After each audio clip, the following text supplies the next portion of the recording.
There are a ton of advantages to building a gaming PC, but one of the drawbacks is that they're usually more expensive than a console. That's where the Boson 2.0 comes in at just $300. Not only are you getting a great first PC that's simple to build, but it's also easily upgradable later on. The heart of the Boson 2.0 is the AMD A6-7400K, a dual-core 3.9 GHz Kaveri APU with some solid built-in graphics. There's also an ASUS A78ME motherboard, which has everything you need, including a PCI 3.0 slot, which will come in handy later on. Even though this is a budget build, we've still got a full 8GB of G.Skill 1866 MHz RAM, which is important to keep that APU fed.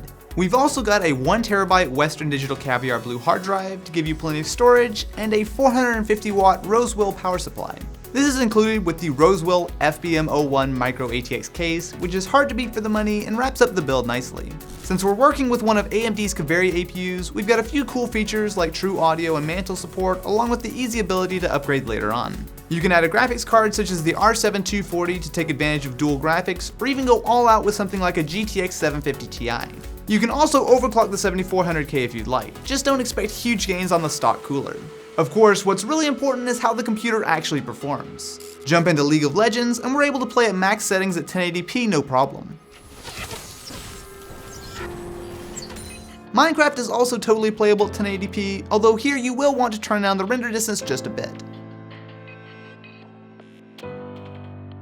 Get into a more demanding game like Grid Autosport and you're looking at medium settings at 720p.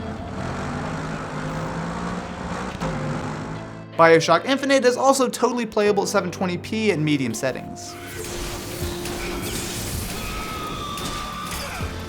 Running all of this on an APU means power consumption isn't too bad either, with load power peaking at just under 100 watts. The Boson 2.0 is not about maxing out games at 4K. What it is good at though is playing a lot of the most popular PC games out there for only $300. Now as always, I'll have links to everything you need in the description of this video, and if you want sneak peeks at future PC builds,